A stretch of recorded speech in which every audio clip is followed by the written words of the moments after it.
Biz min bilmem bizim vaqtimiz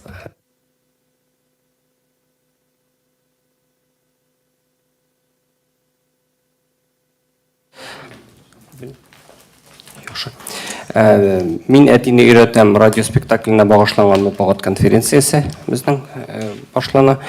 Һәм безнең килгән кунакларыбыз Тәүфик Камаретдин улы Сәгыйтов, Татарстан дәүләт телерадио компаниясының радио тапшырулар хезмәте башлыгы, Дания Нургаяз кызы Нуруллина, Татарстанның халык, Россиянең атказанган артисты, Тукай премиясе лауреаты, Нәсим Рәшит улы Акмал, Татарстан радиосын әдәбият сәнгать редакциясендә шеф-редактор.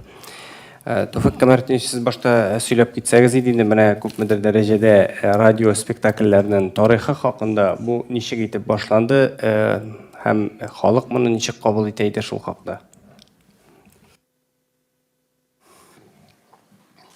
Кемне күрмәгән исәннәрмесез? Кайсыларын күргән безнең үзебездә безнең кухняны яхшы белә торган җегетләр дә бар менә монда. Адел. Ну, әгәр Татарстан радиосы турында сүз бара икән, иң беренче Татарстан радиосының традициясе беренче пландадыр инде. Аның 92 ел буе топлаган тәҗрибәсе алга пландадыр. Шуңа күрә безгә заданияләрне биргәндә без иҗади килешүләр сигәндә дә иң беренче планда шушы безнең коллективның традициясе, топлаган тәҗрибәсе һәм булдыра алырлыгы да бардыр инде. Хәзер инде без теге авыр үзгәртү җилларында, теге үсү, киңәю җилларында кичердек инде. Аннан соң яңадан менә Мәскәүнең филиалы булып үзгәртеп эшли башлаганда, хәтта кешеләр шул калды, традиция шул калды, тапшырулар эштәлеге шул калды, халыкка хезмәт итү ягы шул калды. Бүгенге көндә инде радио безнең ГТРК Татарстанны алса ул ил күләмендә иң эре ГТРКларның берсе, 96 ГТРК арасының исемлектә Татарстан, Башкортстан, аннары калган илләр. Радио тапшырулар буенча Россия күләмендә без беренче. Бу объемы вещания үрсәтсәк. Без сорадык, Мәскәү каршы килмәде, әйбәт кенә сөйләрсек, шулай җыйдык, хәзер һәр көнне 5 сәгатьтә 40 минут безнең тапшырулар күләме. Бер елга 1788 сәгать. Шуң 210 сәгате информация программалары, информация программалары 50% белән бара. Гомумән татар телендә матур гына радио спектакльләр, концертлар, балалар тапшыру хәзерләүчеләр. Без инде менә һәр шаян каналы шуга шархалар белән хөрмәтләшеп, бихөрмәт итеп бергә эшләрбез дип тә уйлап торам мин. Балалар өчен, балалар өчен төрле циклдагы тапшырулар хәзерләүче радиодан бердән-бер радио бездә ул. Шу аларны да исәпкә алсак, бөтен тапшыруларның 80% 1309 сәгате татар телендә бара. Аннан бездән башка ничә хәзерләр. Аннан соң башка каналларда күп теге алар очрашканда миннән сорый торганнар иде. Менә яңадан көндәшләр үсеп чыга, сезгә алар теге кымачы уламасмы, көндәшләрегез үсәләр дип мин шунда ук әйткән идем. Юк, мине борчымый. Безнең яңа дусларыбыз артык. Бер дә куркасы юк, чөнки без татарча дәрес сөйлибез. Келә торган үсә торган яшь каналларның тәҗрибәләре чамалы гына булгач, мин аларны алай гына дип каты итеп әйтмәдем инде. Аның шу вакытта үсә торган ниләргә бала вакытында кул сузсаң акыллы була ул. Эфир ишкан вакытта да мине кытыртырга теләүчеләр күбие. Дави нәрсәгә ул сиңа дип. Не бейте подростка, иначе не бейте ребенка, иначе подросток будет очень злой дигән. Шуңа күрә бик тус эшлибез без алар белән. Шуңа күрә калган каналлар белән дә әйбәт кенә эшләү теләге бар, бердәм булу бар. Аннан соң менә быел инде шушы туган телләр һәм халыклар бердәмлеге дип тә игълан иткәчтән, шушы конкурслардан иткәчтән без анда катнашырга булдык. Чөнки монда кызыктырган Яғы да көп иде мына. Теге акча дип кенә түгел. Чөнки безнең радионың зур тәҗрибәсе бай иде, зур иде. Радио спектакльләребез көп иде безнең. Ни өчен тапшыруларны без күп сорадык? Һәм менә 13-тә 10-нан, 16-да 10-нан, кай вакытта шимбә, якшәмбе көннән дә башка вакытларда да безнең фонда күп кенә еллар буе язып килгән радио спектакльләр күп. Алар вакыт үтү белән искерәләр дә. Ләкин без театр белән бик дус эшли торган идек. Элекке җитәкчеләр белән дә спектакль сәхнәдә бара. Аннан соң күпмедер сәхнәдә уйналгачтан театр җитәкчесе белән радио җитәкчеселәре килешү төзиләр иде. Һәм шушыны уйнаган артистлар төннәр буе, кичләр буе безнең фойеда, шушы студияда, зур студияда, Горький урамындагы студияда җыелып шуны язалар иде. Һәрберсе үз ролен. Ул озак процесс аны теге шушы сәхнәне эштәлекне аңлатып баручы диктор да кирәк, ана шуны аңлатып торучы һәм артистлар да үзләре ролен шулай башкаралар. Яраны монтажлагач ул еллар буе рәхәтләнеп тыңлый торган килеп туган иде. Аннары үзгәрү җилләре теге компанияләрнең теге комитетлар дип аталайды. Алар шактый авырлык кичерделәр заман белән, ил белән. Радио спектакльләр төшерү театрында иң беренче нитмәсе бурычы булмады. Бездә дә аның эшләү куәт булмады. Һәм күрә 25 еллар артык без шушындый зур радио спектакльләр тудырмадык, ясамадык. Кызганыч, нунди яхшы спектакльләр башкарылды Камал театрында традиция. Чөнки монда безнең генә гаеп түгел, бәлки театр җитәкчеләрендә уйландыра торган нәрсә бардыр, артистларны да бурычы инде замана тибрәлеше безнең ул якка да кагылган иде. Иң көчле вакытында худсоветта бездә иде җырлар тудырып, аларны кабул итүләр. Әле көчле худсоветта минем бу ягымда Азат Аббас утыра, монда Рөстәм нидә? Нарсын Хусәйннәр, төгениләр, утыра. Рөстәм Яхиннар, Гышат апалар, Зәлиха Хисмәтнәр, алар аша уза торган комиссия инде ни. Менә мөхәрмәтем зур, теге Бинер Ганиева, әле студент булып ниткән укыган җырларда да языла Казан кызы бит. Һеч менә Азат Аббасовның хөрмәте зур иде аңарсы. Мен калакканы әйтә. Әйдә тагын яздырыйк әле. Жалкау түгел.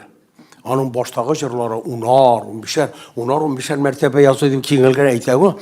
Буш вакытта артистлар алдан нигә график язып куялар иде. Алар бушаганны көтеп аларды, төннәр буе язарга кала иде бу. Онда хезмәт чигән жалкау булмаган кешеләр генә булдыра. Менә шул ни кадәр үсеп чыкты. Менә безнең радионың шул ягыннан да кешеләргә, талантларга файдасы булгандыр. Менә хәзер шушы яңалык килеп тугач, мин күп ниттем бугай, гафу үтенәм. Вакытны узалдым бугай. Шуш килеп чыккач, без үзебезнең теләкне җиткергәчтен искә алдылар һәм безнең теге теләкләрне искә алуларын иң беренче һәм пункты дип әйтәм, башкалар да бар. Мин әтине иретәм килеп чыкты.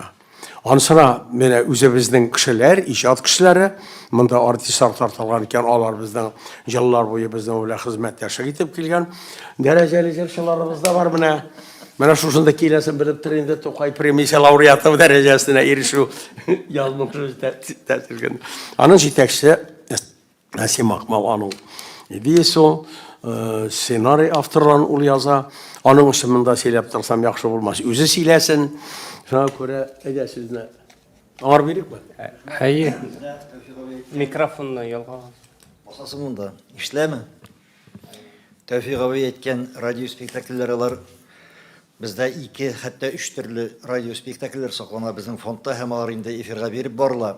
Булар беренчесе аны Тәүфик абый әйткән театрларда әзерләнгән спектакльләр һәм шуларның инде безнең студияда эшләнгән радио вариантлары. Икенчесе Тәүфик абый хәтерләсәгез, ул бит без үзебез дә эшли идек. Менә Җәүдәт абыйлар, башка кешеләр, Госман абыйлар махсус радио спектакльләр. Ягъни мәсәлән, нидә булса, язучының әсәре нигезендә эшләнгән радио спектакльләр, аның сценарий языла, театрдан артистлар чакырыла. Менә шул рәвештә эшләнгән спектакльләр. Дания ханым, сез дә катнаштыгыз инде, бик күп катнаштыгыз инде. Һәм өченчесе бар, ансы инде әз күләмдә әлбәттә, монсы инде моның сәхнәдән турыдан-туры яздырып алынган спектакльләр, трансляция буенча. Тәүфик абый үз вакытында шундый безне шундый техника белән тәэмин иткән иде, һәм без инде шушы Галиәскәр Камал театрында, Тинчурин театрында, башка театрларда сәхнәдә спектакль барган вакытта язып ала торган идек спектакльләрне. Андый беренче спектакль саклана. Һәм алар инде безнең хәзерге вакытта менә дүшәмбе көннәрне, шимбә көннәрне һәм якшәмбе көннәрне эфирга бара. Тыңлаучылар бар. Күп. Һәм гафу итегез. Менә бу традиция безнең инде 25 еллар элек Тәүфик абый әйткәнчә ул бераз үзелеп торды. Ләкин без аны шулай да үзеп җиткермәдек. Һаман да шул безнең җитәкчеләрнең ярдәме белән без яңа ел спектакльләре оештырып килдек. Яңа ел шундый юмор катыш, маҗара катыш яңа ел спектакльләре, алар инде халык тарафыннан көтеп алыналар иде. Кайчан була инде сезнең яңа ел спектакльләрегез дип безгә сорыйлар иде, шалтыраталар иде. Монсын инде без үзебезнең коллектив эчендә эшләр идек. Безнең коллективта талантлы егетләр, кызлар күп. Безнең бит әле телевидениедә бар. Янәшәдә генә. Менә ул анда эшләүче кызлар, егетләр белән һәм үзебезнең радио кызлары, егетләр белән алар катнашында без инде гадәттә аның сценарийсын мин яза торган идем инде. Без барыбер менә шу традицияне дәвам итеп ялгап килдек тә, һәм менә безнең быел инде президент тарафыннан игълан ителгән туган телләр һәм халыклар бердәмлеге елы безгә яңа мөмкинлек бирде дип әйтсәк тә була. Менә шушы Худайның рәхмәте белән ул безгә яңа сулыш биреп җибәрсә иде, шу спектакльләр ясарга дип өметләнәбез. Бу бит җәмәгать спектакль генә түгел. Безнең максат монда дөресен әйткәндә спектакльдә булмагандыр. Безнең бит инде максатыбыз туган телне саклау. Туган телебезне саклау, аны яклау. Шулай бит, менә сезнең үзегез дә шулайдыр. Кулыгызга сез татарча язам дип каләм алгансыз икән, журналист эшенә кирип киткәнсез икән, яки микрофон алдына килгәнсез икән, димәк сез бит инде туган телне якларга дип вәгъдә биргәнсез дигән сүз. Аллаһ Тәгалә каршында шулай бит. Туган тел безнең Аллаһ Тәгаләдән бирелгән бер әманәт, без аны сакларга тиешбез. Аның чисталыгын, пөхтәлеген, дөрестлеген һәм туган телнең иманын сакларга тиешбез. Безгә шундый вазифа бирелә, каләм алган мизгилебездә. Менә шушындый бер вазифа белән керештек без бу эшкә. Ни өчен дигәндә, менә Тәүфик абый әйтте, безнең радиода татар телен өйрәтү мәктәбе бар. Сезнең үзегезнең сүз, тел күрке сүз. 45 елдан артык менә эшләп килә торган ул. Юк әле гомумән, менә тапшыруларда безнең, менә мин үзем авыл егетеме. Килеп кердем радиога. Гадәттә, андый кеше бит инде авылдан килгән кеше үзен татарча белән, татарча дөрес сөйләшәм дип исәпләйме. Ләкин бер вакытны карыйм, минем телемдә, минем сөйләмемдә бик күп кимчелекләр булган икән. Менә Госман абый Әхмәтҗанов безнең режиссерыймы, Әминә апа Шаһи Әхмәтов һәм башкалар. Әлфия Гилаҗи. Әлфия Гилаҗи соңрак минем сөйләмемдәге бик күп кимчелекләрне күрсәттеләр һәм менә бүгенге көндә дә әгәр дә үзегезнең сөйләмегезгә карасагыз, радиодан төрле менә коммерцияле радиоларның сөйләменә карасагыз, анда бик күп татар теленә хилафлыклар бар. Беренчедән безнең х авазын әйтеп тә тормыйм инде мин. Х авазы инде ул хәзер ничектер аны халык аермый да башлады. Ә бит вакытында менә Тәүфик абый бер анекдот та бар бит. Ринат Мөхәммәдиев килә. Мин моны шәйри Казаннан укыган идем. Кемдер сөйләгәндә бастырып чыгарган. Ринат Мөхәммәдиев безнең Татарстан радиосына килә. Рөстәм Фәйзуллин әйтә, мәрхүм. Ринат, син һәм дип сөйләшә торган гадәтең бар. Зинһар өчен һәм дип әйт инде. Әй, безнең Мамадыш яклары һ белән х-ны аермый инде ул. Ничек килеп чыга, шулай сөйләрмен инде ди. Ярар, халыктан да аермый, халыктан да һәм дип сөйләшә бит инде. Ләкин Тәүфик абый андай әйберләрне кертмәй. Чөнки ул һәмне алып ташлаганнан текст үзгәрми. Сез менә үзегезнең каләм белән язган чагында игътибар, тиңдәш кисәкләр арасындагы андый теге ничек дип аталу һәм ялгауч инде. Һәм аны алып ташласаң, текстінің іштелігі өзгермей бейді. Магнитофон тосмасында шул хәннәрне, хаманнарны алып ташлагач, Ринат Мөхәммәдиевнең 4 метрдан артык тосма әрәм булган. Бу вакытта магнитофон тосмасы бит әле. Рөстәм Файзуллин җыеп барган аны. Җыеп барганда ябыштырып куйган бер-берсенә, теге 4 метрдан артып киткән. Ә ул магнитофон тосмасы ул профессиональный бит, ул бит бик дефицит. Тәүфик абый күргәндә, эй ачуланмакчы булган Рөстәмне, нишләп әрәм итәсез бу тосмаларны? Тәүфик абый бу бит Ринат Мөхәммәдиевнең ханнары дип әйтәде. Ну хан дигән. Ну хан дигән. Моны мен шаяртып кына әйтәм, бусын инде теге кемдер тутып алганда, Шаири Казан газетасында үз вакытында бер анекдот дип язган иде. Менә игътибар итегез. Авазы битеп бара име. Көз дип җырламыйлар, сөйләмиләр, кез дип сөйлиләр. Игътибар итегез йөрегенә радио тыңлаганда. Китәсез дә менә аккышлар дип җырлыйлар име. Һәм шулай сөйлиләр. Менә безнең кыска русларда бар бит инде кыска ыгына.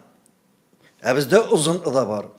Менә русларның кыска ыларын алып, теге шик дип шулайтырып, теге ыйлаштырып сөйләшәләр харфимизне име. Һәм башкалар рус теленең йогынтысы аркасында безнең телебез шактый гына бузылып бара.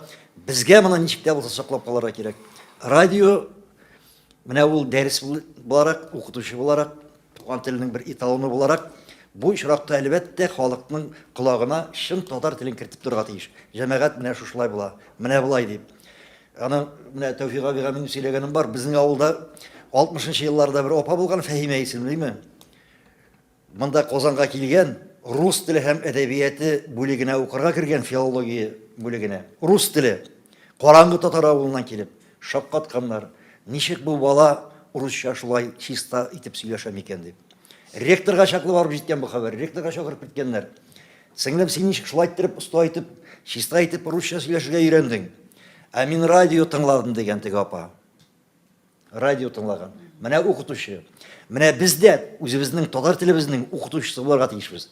Радио, телевидение ул эталон тел булырга тиеш. Без менә шушыны аңласак, менә шушыны күңелебезгә үзләштерсәк, без туган телебезне саклап калуга үч кертәчәкбез. Менә бу спектакльдә нәкъ шушындый максат белән дөньяга килде. Татарстан радиосының үзенең ичендә булган татар телен өйрәтү мәктәбен менә шулай юмор юлы белән, уен юлы белән халыкка җиткерергә, халыкка чыгарырга. Ягъни мәсәлән монда шәһәр мөхитендә туып үскән җегет, ул укыганда инде татар мәктәпләре булмаган, ул урысча укыган, шуңа күрә теге татарча камил сөйләшә белми. Бәләкәй генә русча уйлый. Ләкин аның күңелендә миллилек, милли җанлылык бик көчле. Шулай булмаса ул үзенең кызларын, малайларын татар мәктәбенә, татар гимназиясенә укырга бирмәс, шулай бит. Менә шушы егет өйдә инде кайр вакытны теге без бит шулай рус сүзләрендә кыстырып җибәрәбез, татар сүзләрендә дөрес әйтмибез, авазларында дөрес әйтмибез. Ә теге максималистлар мәктәптә укып йөри торган, татар мәктәбендә укып йөри торган аның балалары, шалт электр балалар да, әтей былай түгел, менә былай, әтине өйрәтә башлыйлар име. Шуңа күрә менә мин әтине өйрәтәм дип атала инде ул. Ләкин әле буларның теге бәхәс бәлкем чыгып, әдисе шагында җитмәс иде. Аларны җөпләп торырга, аларның дөрестлеген дәлилләп торырга монда Дәүәти белән Дәвани бар, Дания ханым белән Хәлим Җәләл бар име. Менә шуңа күрә без инде артистларны сөйләгән чагында аларны бик ныклап, җентекләп мөрәҗәгать иттек име. Алар элек авылда үсеп, авылда укып, Алыгайып шәһәргә килгән кешеләр. Шуңа күрә аларның сүзе татар халкының чиста теле. Югары башлыла бит алар гомер буе укыганнар, динне беләләр име. Бу теге чын матур татарга өйрәсе. Һәм менә шушында төрле ситуацияләрдә килеп чыккан бәхәсләр турында сүз бара монда.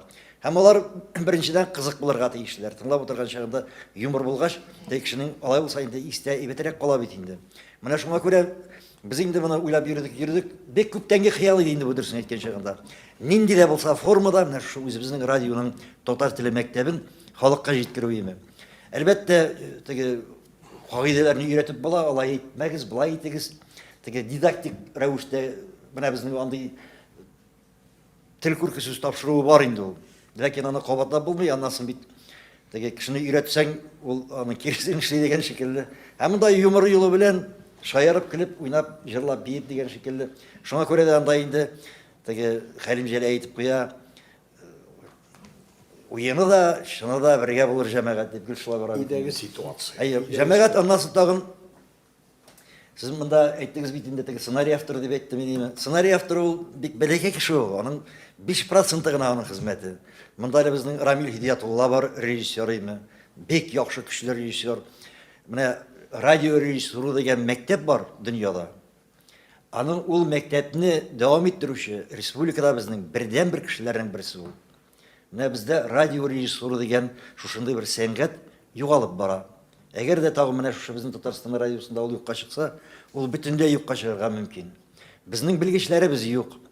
Менә Рамил Хидиятулла режиссер, аннан соң инде әлбәттә безнең артистларыбыз. Монда 3 кеше безнең үзебезнең коллективтан катнаша. Моның шул ук Рамил Хидиятулла Самат ролендә теге шәһәрдә үскән, татар телен бик үк камил белмәгән җегет. Ират ролендә. Аның кызы блогер, безнең блогер Гөлназ Нугманова ролендә безнең Ания Гыйбадулла дигән кызыбыз, синең коллегаң шулай бит. Һәм инде безнең бик шибәр бер ханым бар, 3 бала анасы, Гөлназ Ибраһимова. Менә ул теге үзен үзе уйный инде. Бу балаларның әнисен уйный. Һәм әлбәттә инде аларның теге иң яраткан кешеләре, дәвәтиләре белән, дәвәниләре, булар инде Дания Нурлы. Менә Дания ханым безнең коллективка килеп кушылгач, шушы спектакльләрдә катнашкач, исәпкә алыныптыр инде. Габдулла Тукай исемендәге дәүләт премиясенә лаек булды. Туган телне өйрәтү ярдәм итте инде.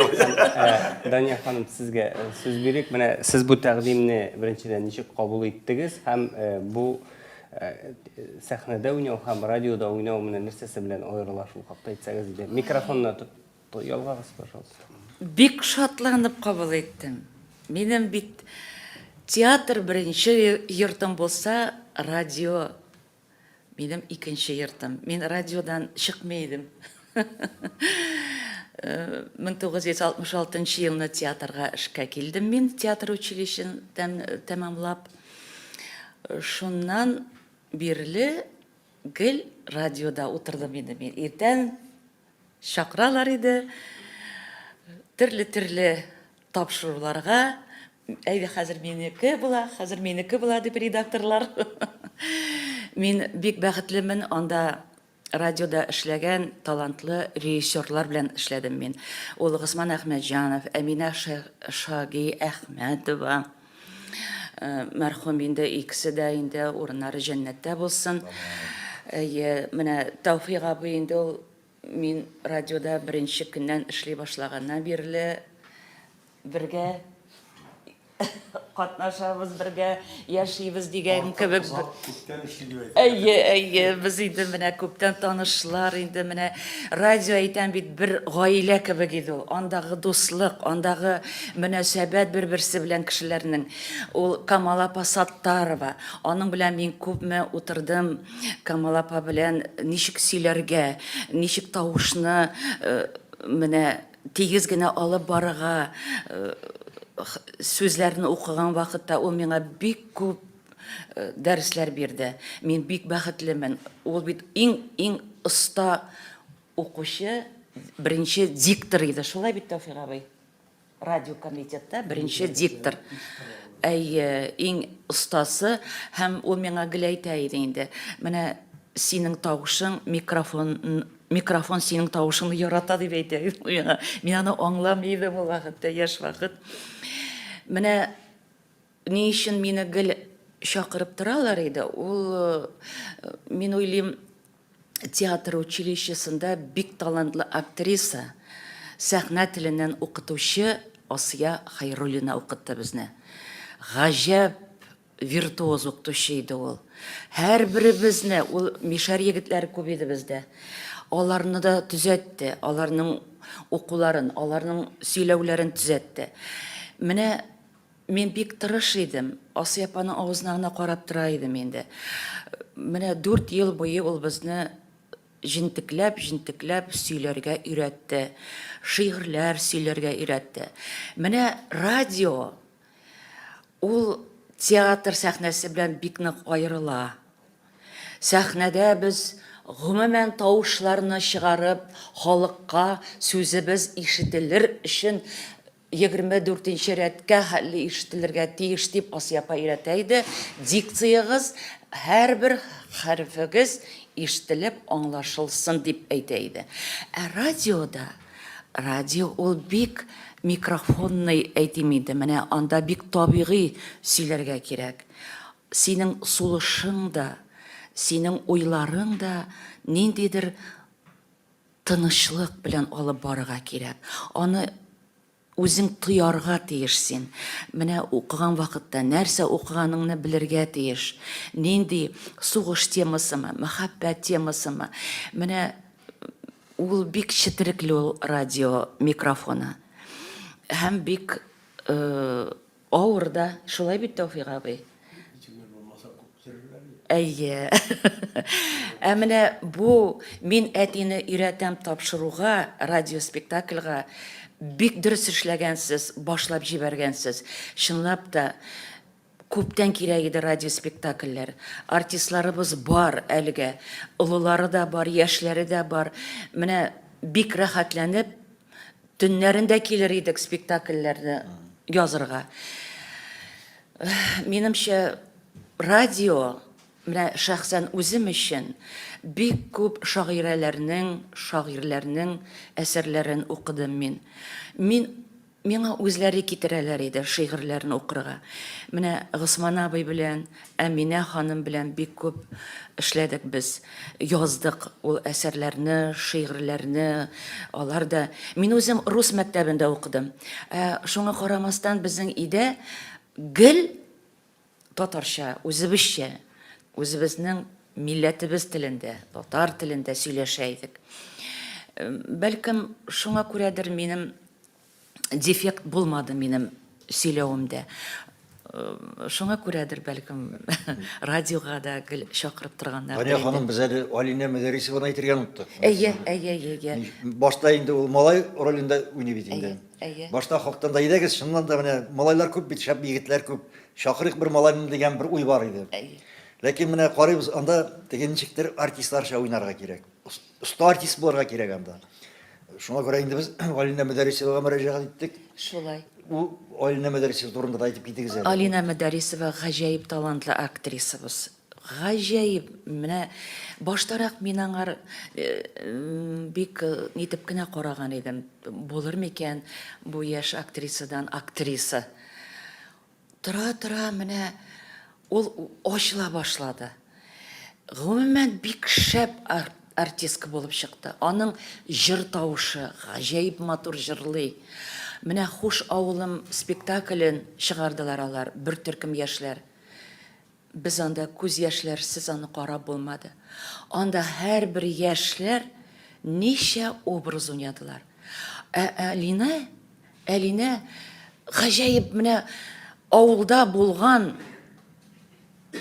ханымнарны, сугыш елларын үткәргән ханымнарны уйнадылар алар. Алар булып, аларның тавышлары белән, аларның киемнәре, кыяфәтләре, тотышлары шул кадәр алар шын менә күрсәттеләр. Без анда хайран калып утырдык. Калган артистлар. Без спектакль түгел, менә шул чордагы кешеләрне күрдек. Бу бит осталык. Алинәгә мең рәхмәтлемен. Аңа мин телим тагын да әле матур рольләр уйнарга, тагын да үзенең артистлыгын, актерский үзенең талантын тагын да күрсәтергә. Әле ул бик зур перспективалы актриса. Һәм ул радионы да шатты кебек менә. Димәк, безнең хезмәттәшлек әле киләчәктә дә дәвам итер дип өметләнәбез. Рәхмәт. Сорауларга күчик, безнең Гадилә. Хәерле көн, Гадил Әхмәтҗанов, Татар-Информ. Нәсим абый, тагын бер кат әйтеп китегез әле. Көнен, вакытын, сәгать ничәдә була? Тапшыру әле гомумән старт бирелдеме, башландымы тапшыру?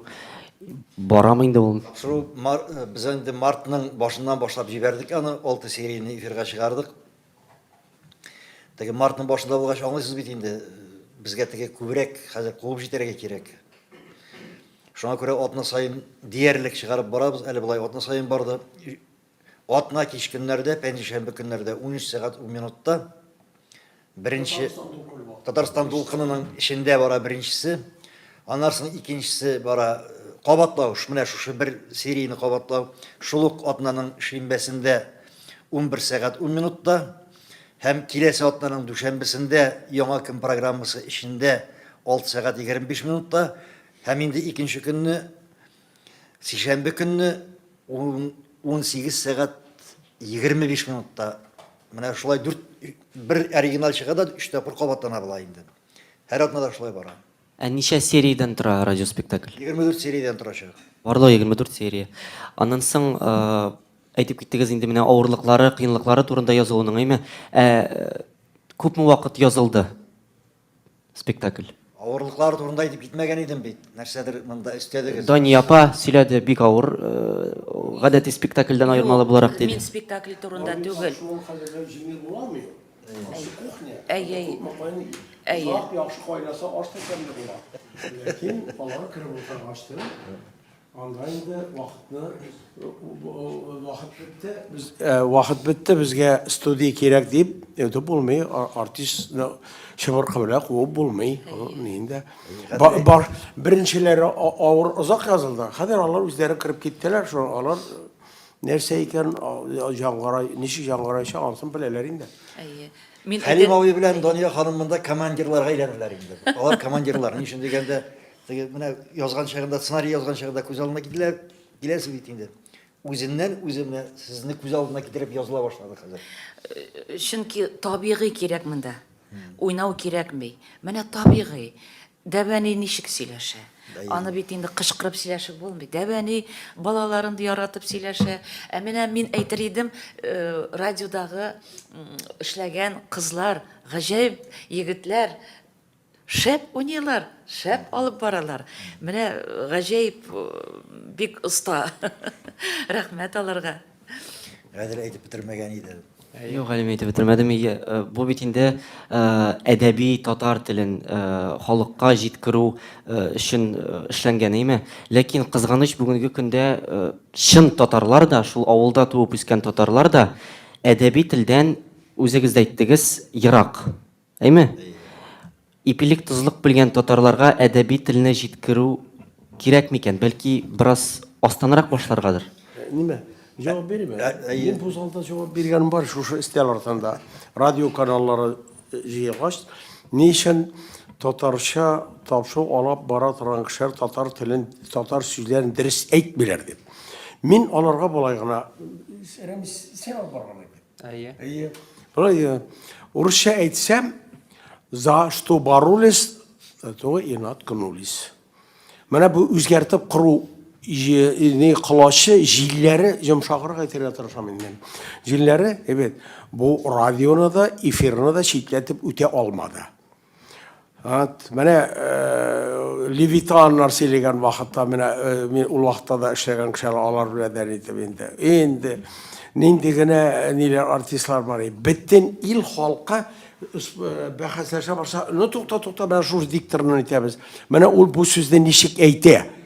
Айрым сүзен Камал апаны тыңлап тора, Илис Гадиловны тыңлап тора. Фуат һәм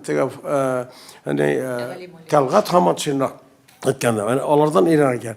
Менә о хәзер демократия килде, экран белән микрофон алдына күп авторлар итте. Тыгыла башлады. Алар элек бит махсус комиссия хутсавит ашаган рөхсәт. Хәзер андый рөхсәт алып торасы юк, бөтенләй. Эфирга җул якынайды кешегә. Һәм менә бу ягына игътибар калмады. Иретеп торучы юк. Менә айрым бер сүзне бәхәсләшә башласа, менә бу ничек әйтелә? Я Талгат Хаматшин, я Фуат Галимуллин дәрәҗәсендә дип киңәшергә кирәк. Менә шул әле яхшы без, менә мин үзем син беләсең, бездә эшләгән кеше ике дикторны тотабыз. Мен нарушением тотам. Алар шуңа күрә алар диктор дип аталмый. Тапшыруны алып баручылар, ведущийлар дип аталалар. Миңа аны сакларга кирәк иде. Мәскәүгә күчкәндә формалаштырганда. Шушы журналист рәтеннән, тапшу алып баручылар рәтеннән куеп, шушы ике текстырында саклыктарга хамат шәмлә гүләюне шунда саклап калдым мен. Син кирәк иде, югыйсә дөрес сөйләшү бөтенләй бетәчәк иде. Бер дә таләп булмады, таләп итәргә ярамады. Үзгәртеп куруга каршы булып, шундый марка сугалар иде. Ул шуңа күрә, менә шушы җыллардагы шигырьнең бу нәтиҗәсе. Хәзер акылга килдек буга, әйләнеп кайтабыз буга, һәр бөтенесе шуның өчен. Тәфсир менә монда Гаделнең соравыннан да бер нюанс бар. Шуңа да ачыклык кертеп китик әле. Менә хактан да ул мондый әдәби телдә сөйләү яки язу кирәк микән ул, аны халык аңламый бит инде һәм башка шундыйрак бер фикер яши ул хактан да. Хәтта без аны кайбер радиоларның җитәкчеләренең үзләреннән дә ишеткәнебез бар. Димәк, ул радиоларда шундый сәясәт тотыла дигән сүз инде.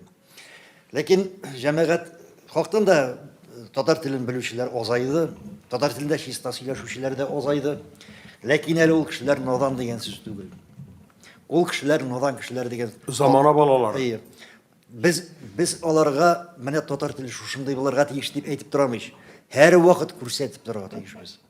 Әйтәләр, без андый тел белән сөйләшсәк, теге тәти итеп менә сөйләшсәк, безне тыңламаячаклар дип. Мисалын китерәм. Менә күптән түгел генә, моннан берничә ай елык, ярты еллык татар радиосына коммерцияле радио килеп керде безнең Зөлфәт Зиннуров дигән егетебез. Иртән белән 3 сәгать тапшырып алып баралар. Теге Әбри Хәбриев дип иртә бит үзенең исем, Гафу исемен оныттым мин аның. Шуның исемен. Саф татар телендә. Шул хәтле уйнак, шул хәтле елгыр тапшырулар инде. Фикерләргә реакция көчле. Мондан бер фикер килеп керә икән, аны саф татар телендә матур итеп бура беләләр инде. Уйный беләләр тел белән. Ул тапшыру тыңланмый дип уйлыйсызмы? Анда бер генә дә әдәби булмаган тел юк. Менә аның мисалы. Әгәр дә журналист хактында талантлы икән, ул үзебезнең туган телебезне бик матур итеп куллана белә. Яшьләр белән сөйләшкәндә яшьләрчә итеп куллана белә. Өлкәннәр белән сөйләшкәндә өлкәннәрчә итеп куллана белә. Аудиторияга карап, татар телен начаррак белә торган кешеләр белән сөйләшкән чагында алай итеп тә куллана белә. Монда журналистның радионы алып баручының сәләтеннән тора бу. Әгәр дә сәләтсез кеше икән, әгәр дә инде булдыксыз кеше икән, ул әйтә, мин болай итеп язсам, аңламас инде мине кеше ди. Менә ул үзенең наданлыгын чыгара инде. Безнең тыңлаучыларыбыз, безнең укучыларыбыз, безнең кебек үк надан түгел, алар безгә караганда акыллырак. Менә без инде ничек дип әйтим инде, нәрсәләр авыл мәктәбеннән килдек укыйбыз. Без монда мәктәпкә, шәһәргә килгән чагында бик урысча камил белми идек. Террорist күрмәгән кешеләр инде без. Безнең телебездә бик, ләкин без менә мондагы телне өйрәнеп, рус теленә өйрәндек, шулай бит. Әгәр дә сез миңа мисал китереп карагыз. Күз алдына китереп карагыз, Гафу. Менә бер рус радио станциясын алыйк, рус. Шунда бер грамотасыз рус телендә сөйләүче кеше барлыкка килде ди. Сез аның нәрсә буласын беләсезме? Күз алдына китерәсезме? Бөтен Казан шартлаячак шул ук көнне. Ул радиостанциядә телефон тынып тормаячак. Аны әллә кайларга чакырып бетерәчәкләр. Әллә нинди иҗтимагый оешмалар аның өстеннән жалоба язачаклар. Әллә нинди судлар булып бетәчәк. Рус телен мыскыл иткән өчен. Без синең сүзендә аның нигезендә шул ята. Әйдә без татар телен мыскыл итеп сөйләшик әле, мыскыл итеп языйк әле дигән фикер ята аның нигезендә. Бу бит Юк, аның нигезендә мыскыл итеп яту. Юк, нигезендә түгел, нигезендә мыскыл итеп яту түгел. Бер генә радионы табып бирегез рус телендә. Рус телендә грамота сөйләшә торган. Мин ул вакытта әйтәм, Гадел, брат, син хаклы дип әйтәм. Юк бит. Менә шуңа күрә без әйдәгез үзебезнең татар теленә мыскыл итүгә, аны кимсетүгә юл куймыйк әле. Без матур итеп үзебезнең тыңлаучыларыбызга, караучыларыбызга татар телен өйрәтик әле. Аны италонын биреп барыйк. Көн саен ишетелеп торган сүз бар кешенең колагына кирип кала. Вакытындагы сөйләнгән Ольга Высоцкая кебек дикторлар юк, рус телендә үрнәк булырлык әйтеп, левитаннар юк. Бездә инде әле яхшы Камалов Пассаттар олар, Елис Гаделов булмаса, Фуат теге безнең дикторларыбыз бар, Тәлгат Хаматшин да китсә дә, Башкортстанда яшәсә дә, һәр көнне тенезен техника аша итеп катнашып, тапшыруларда шушы рухны биреп тора. Журналист кешенең эше сорау бирү инде бу очракта Гаделнең сорауы дип кабул иттегез сез моны. Тәкъдиме дип түгел. Тәкъдим түгел, сорау. Аның сорауы. Сорауның нигезендә дим, тәкъдимнең нигезендә димәдем мин. Сорауның нигезендә дидем. Ул безнең кухняда не авырлыгында беләк шактый кайнап киткән кеше ул. Легкий на подъем дип без zannet. Не ул. Әдел молодец. Аның Татар информдагы язмаларында бик шатып, бик рәхәтләнеп тыңлыйбыз, рәхмәт. Укыйбыз, рәхмәт. Рәхмәт. Аерылып тора. Тәүфик абый, киләсе сорау сезгәдер инде. Татарстан радиосы ешлыгында бит балалар өчен тапшырулардан тыш мәгълүмати тапшырулар, яңалыклар бар. Атнага йомгак ясау 7 көн тапшыруында әйтегәйме? Менә шушы мәгълүмати тапшырулар белән чагыштырганда балалар өчен әзерләнгән тапшырулар, шушы ук радио спектакльне чагыштырып караганда яңалыклар белән күпме кеше тыңлый? Әзрәкме, азракмы? Ихтияҗ бармы? Информациялар күбрәк, сен беләсең, ике телдә безнең ничә тапкыр иртә белән 11дә бара, сәгать 3дә бара, кичке 6да бара. Әле 12дәгесен Татарстан дулкынына бирдек, теге культура, мәдәният өлкәсендәге информацияларны Татарстан дулкынына кертәләр. Көнгә 5 ике телдә алай нитә алмый ул. Булай караганда елга нигә 210 сәгать информация. Аны кимитергә ярамый, не планкасы белән килә ул. Аннан соң күреп торасыз, тормыштагы яңалык шул кадәр күп. Ул президент ничек өлгерә инде, протокольный отделаны расписаниесенә дә өлгермәй бит. Шул кадәр күп кенә информация, шуңа күрә алар узын булып чыга. Узын булып чыга, бераз концерт ненә дә тыңлау инде бар. Шуңа күрә ул кими алмый, тормыш яңалыгы үз урынын ала ул. Минем бу сорау Дания ханым сезгәдер инде, бәлки башкалар да җавап бирерләр. Менә элекеге вакытта без бит инде элекерәк булган ул радио тапшыруларны тыңлап үсте һәм күпчелек менә артистларны, актерларны, актрисаларны без радио ашада беләбез. Менә хәзер соңгы араларда бу кимеде, моны менә аңлаталар бит инде кеше театрга барып карасын дип. Сез менә үзегезнең фикерегез ничек? Ул менә театрдагы теге аларга тамашачы килсен дигән план бар. Алар теге телевидениедә, радиода булса, бәлки кеше килмәс дип курка торганнар. Сез үзегез ничек уйлыйсыз моны? Миңа менә олы өлкән апайлар әйткәне бар, сораганнары бар. Эй, радиодан спектакльләр элек тыңлап утыра идек. Менә сәхнәдән караган кебек, суббота, воскресеньелар менә ял көннәрендә нишләп бетте соң ул дип гел әйтәләр иде. Битмәде ул? Юк, элегрәк. Бер мәлнән әйтеп куйды. Үзгәреп кырышыры. Әйе, туктады ул. Без Мәскәүдән дә Эй, нишләп бирмиләр соң дип. Менә ул хәзер инде 1-2 ел, 3 ел инде бара инде безнең радиодан. Билгеле радио спектакльләр ул халык менә радиога бирелеп тыңлап утырулары алар өчен бер менә спектакль караган кебек, сәхнәдән артистлар уйнаган кебек булып киткәндер инде. Истәп әйтәм әле, чөнки бер театрга барып спектакль карауына бөтен артистларны белдем дигән сүз түгел. Ул спектакльне карап чыгасың да, ул кеше күңелендә онытылмыйча йөри. Шуны кабат радиодан тыңлау, аны да үзең белгән белән шулай бергә кайнап тыңлыйсың. Шуңа күрә монда бердәмлек артистларның һәм радионың бердәмлеге итеп карап килдек без аны ел буе. Уларның туганы кебек тавышына кирип китеп тыңлап утыралар бит менә бөтенләй бирелеп тыңлап утырабыз дип сөйлиләр иде инде менә. Радио спектакль ул ислам диненә якынрак сәнгать инде ул барыбыр да. Теге ничектер театрда утырган чагында күршең утыра сөйләшеп, бу күршең сөйләшеп тора, арттан берәү үтәлле, нидер ис чыга. Монда беркем юк. Аллаһ Тәгалә дә син генә дигән шикелле. Кухнясында тыңлап, рәхәтләнеп, иреп китеп тыңлап утыралар. Радио бик кирәк спектакльләр. Монда бит әле сорау булды, теге спектакльләр тыңлаган кешеләр театрга бармыйча калмыйча, теге акча килмәскә мөмкин театрга дигән. Андый театр дөрес түгел. Бердән, икенчедән, ни өчен Тамашачы тәрбияләү дигән әйбер бар. Шул вакытны сорадым, 15 сәгатьтә 10 минут, 16 сәгатьтә 10 минут ял көннәрендә дә.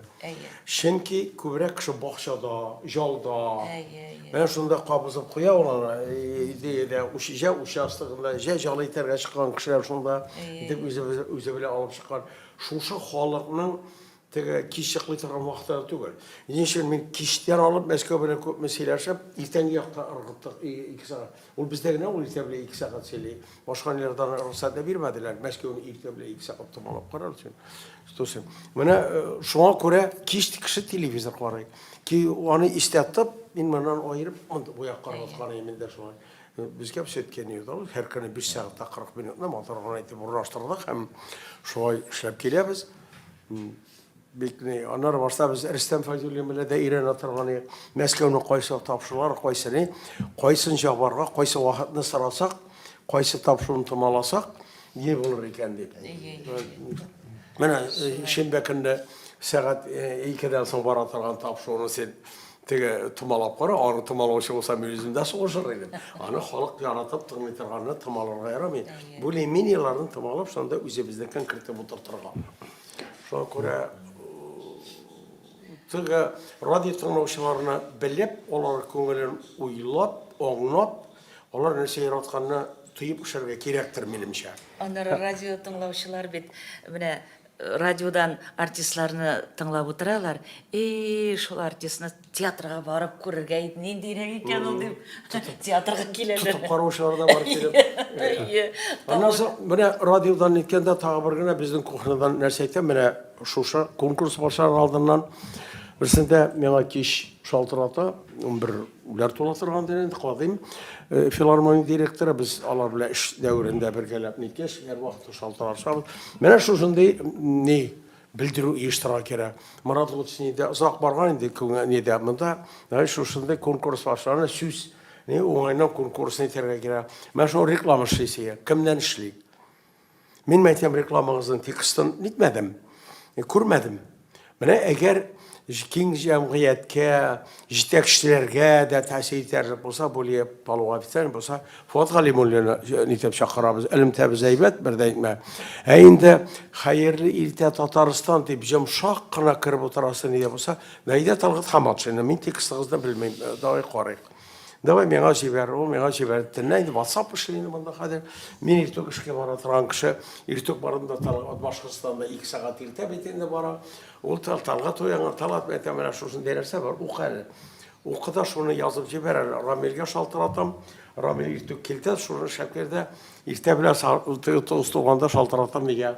Кадимга. Мәтәм җаным туйдым әле, нитәсеңме? Дә менә торып киләм. Менә әйтәм, мин сиңа WhatsApp-ка җибәрәм, хәзер син теләгән теге рекламаны. Һәм менә шулай киреп китә, ну оперативно бикни. Һәм шулай киреп киттем, бер дигән итеп, Талгат башкаруда уңышлы иде. Монда кайсы бер белдерүләрне, кайсы бер нәрсә укыганда да кем авызыннан, кем тарафыннан барып җитәр, җылырак барып җитәр, анысын да сайлый белергә кирәктер. Тәвфик абый, менә мин әйтәсем килә, яшьлек радио дулкыны бар иде, тапшыруыймы? Борис Зинатуллин алып бара иде ул тапшыруны. Бик күп без менә Илдус белән күп еллар аны алып бардык. Менә шул тапшыруны яңадан кертеп булмыймы? Ул тапшыру бар бүгенге көндә. Радио, яшьлек радио дулкыны дип алып бара. Башкача дип атала, әлбәттә бүгенге яшьлек аланында дип атала, дип атала торган тапшыру. Шул яшьләр белән ләкин Анда без теге ике кеше алып барып нидән түгел, яшь иҗатларны киңрәк җиткерәсе иде кешегә. Менә бәлкем. Менә кай вакытта ике кеше алып барганда кыска тапшырулар белән ачылып бетми. Яшь талантларга шушы тапшыруда да белән дә игътибар итмәсәң, тагын аларны Шулай. Бер сорауым бар иде, менә сез кайчан булачагын әйттегез, бу тапшыруны бу мәсәлән ВКонтактеда, мәсәлән, кайдадыр таралачакмы шулай ук? Эленәчәкме? Теләгән кешеләр мәсәлән үз битләренә, аккаунтларына урнаштыра алачакмы? Безнең сайтта махсус бүлем ясалды аның өчен. Шул бүлем атала мин әтине өйрәтәм дигән. Һәм инде безнең бит әле ул гына түгел, менә шушы туган телләр елы уңайыннан башланган башка проектлар да бар. һәрбер проектка аерым бүлем ясалды безнең сайтта, һәм алар инде шулай куеп барылалар. Һәм тагын бер сүз килгәндә, менә электрәк вакытларда бит инде әйтик анда популяр спектакльләрнең радио версияләрдә чыгайды әйтик анда Сүнгән йолдызлар куела икән, аның радио постановкасы. Менә шул рәвешчә менә сәнән хәзер куелган яңа спектакльләрнең ниндидер радио версияләре кую урнаштыру мөмкин ишмал хәзерге вакытта. Театр каршы килмәсә, без каршы килмәбез. Ну, спектакльләр барган вакытта радиодан әле ярамыйдыр инаны тапшырырга. Шулай Biz дөрес. ya, bunda авторский право varsa tiyatrın üzerine ne var, Eye. kasıvı izboru falan ne. Eye. Biz onun ol yağına tiyatrını bu meselede yana spektakl çıksa tiyatrını uzup giderge yaramıyor. Araba at Eye, utara eye. tiyiştiği. Onun nedir bir soruga var, şurası ne var. Lakin anıtılırga tiyiştiği. Менә репертуардан төшә икән спектакль. Пожалуйста, радио Anatolay reportajını. Куеламысың ул? Şuşa spektaklga Сенде Şuşa spektaklga bağışlanan tapşırıqlar işte onda. Yok, ansa аңлашылды. Менә хәзер куеламысың ул мәсәлән спектакль яхшы театрның өлешенә сез кертмисез, Biz әйттек бит 25 ел туктап торды дип әйттек бит, менә Тәүфик абый әйтте. Менә хәзер инде бәлки менә шушы безнең мин әтине өйрәтәм радио сериалы бәлки менә шуңа бер Этәргеч булыр. бирмәс микән дигән өметебез бар. Mesela istemeyin başarılar adına. Şuşa kanalında. Нәсимгә бик зур рәхмәт инде. Шул кадәр тырышып эшли, яза. Кызык булсын дип икенче төрле иттереп язам әле ди. Тукта әле ди. Мәйтәм, шул кадәр тырыш егет инде Нәсим. Tağın ne kadar. Әйе. Ул зур эш бит ул язу. 65-тә егет дип әйткәч. Әйе. Менә бик рәхмәтле Нәсимгә, тырыш егет. Ул артистларны хөрмәт итеп эшли. Şakırgın artistlerin da şöyle hürmet edip işlerge tiyişler. Әйе. Ben şu onların da tabarak gerek. Һәм безнең менә вакытыбыз чыгып бара инде. Дания ханым бер соравым калган иде сезгә сорыйсы килгән. Менә сез мин ул соравны биргән идем инде теге сәхнәдә тамашачы белән эшләү һәм менә микрофонга шул рольгә керү ни дәрәҗәдә кыен ул сезгә менә радио постановка булганда Юк, кыен түгел. Алай менә театрда бит ул сәхнәдә бөтенләй күңелеңдә бирелеп, бөтен үзеңнең ынтылып уйныйсың, бөтен хәрәкәтләр. Монда бит радиода хәрәкәт эшләп булмый, аны бер кеше күрми. Hepsinin bile bizden kışak koyuyor. Радио синең менә микрофон, синең сулышың, синең күз карашың сизелеп торырга тиеш, синең сөйләвеңдән шушы образда. Doğrular, krem. Бик авыр сәнгать. Бик авыр ул. Анда кычкырып сөйләргә ярамый. Без кычкырып сөйләүне дә ишек артына чыга идек дә, эй, урманда кебек теге ерактан килә идек дә, микрофонга мин килдем дип әйтә идек. Шулай бит Тәүфик абый, менә ул бик авыр ул. Бик авыр микрофонда образны халыкка җиткерү. Бик авыр. Театрда чөнки синең партнерларың бар, сиңа ярдәм итә, күз карашын күрәсең, аның сулышын. Tiyatroda relstan çıkarmıyorlar seni. Әйе. Микрофон бик авыр нәрсә. Театрда бит инде анда пластика бар инде. Әйе. Хәрәкәтләр бар, һәм башкасы бар, музыка бар. Мин хәзер сөясеңме, сөймисеңме спектакльдә әбине башкарам. Гомер иткән әби. Радиода мин анда төрле хәрәкәтләр эшлим. Тавышта монда икенче әкертен генә дә әйтәм. Әдәвәнине мин әтине өйрәтәм дә. Икенче әйбер балалар. Менә мин алай түгел бит инде. Менә булайрак кирәк инде. Мин бит уйнамыйм, тавыш белән җиткерергә кирәк. Ул бик авыр ул. Тыңларга гына җиңел. Микрофон бөтен сулышыңны синең менә милли нигә дә лептереп ала. Шуңа күрә радио спектакльдә бик тырышып эшләргә кирәк, бик сак булырга кирәк тавыш белән. Рәхмәт, безнең вакытыбыз төгәлләнде. Бик зур Рәхмәт чакыруыгыз өчен. Рәхмәт. Dostum Miramis misimle suda Mik olsun. tahtalar oynadım bu. Niye de ما تمشي طيب صستايا كمبيرنسي بزار غدا مي توصلش لي بدي من رأيت ما ندير